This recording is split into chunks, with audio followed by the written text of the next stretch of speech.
Dr. Barrett, Vibrant Life Center again. This more of the A through Z supplement tour. We're in the F's for fish oil. Omega-3, O's really. Omega-3, that's where we're at here. So, two main themes about that.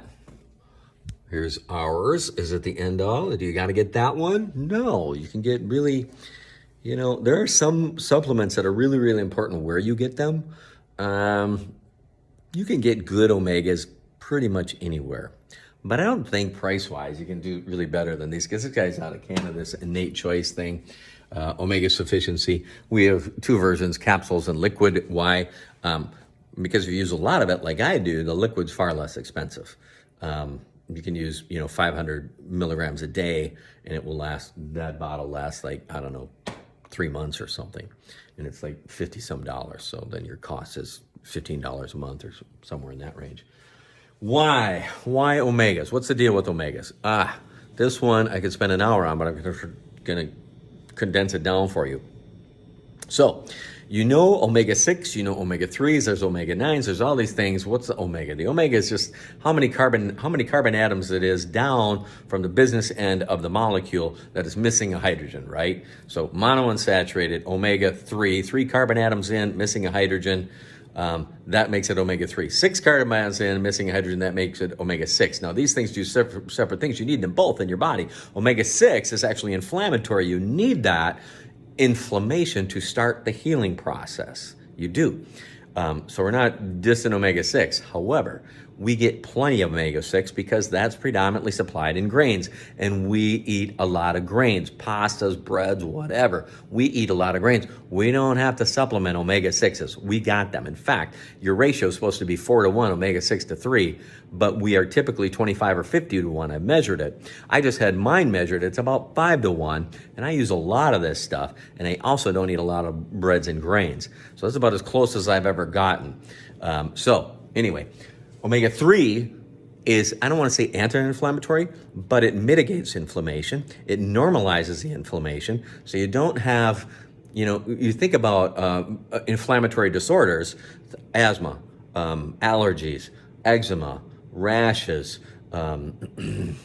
exercise-induced asthma,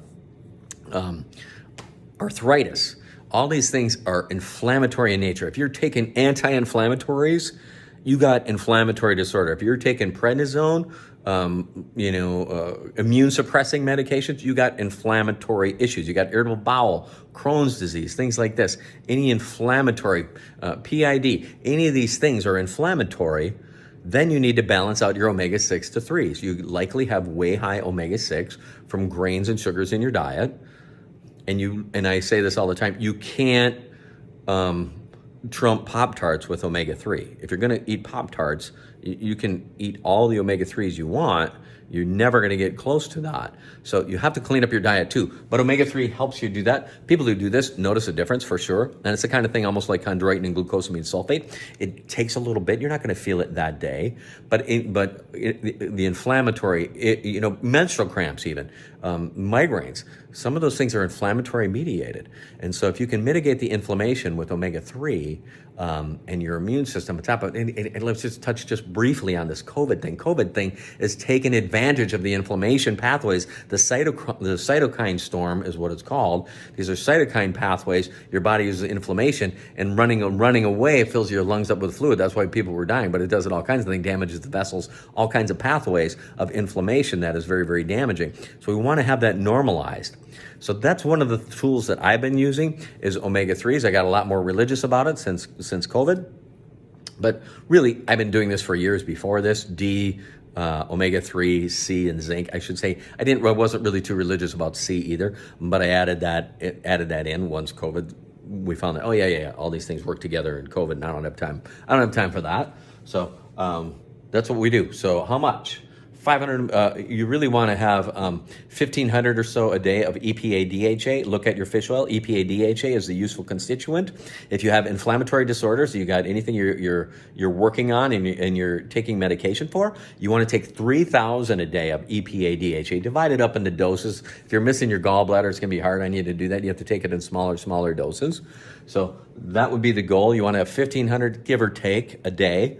If you don't have any problems, if you are already working on inflammatory disorders, you want to take 3,000 a day. So that's the scoop with EPA, DHA, omega-3s. So thanks for listening. Dr. Barrett, we'll be back with another one. Tune in again.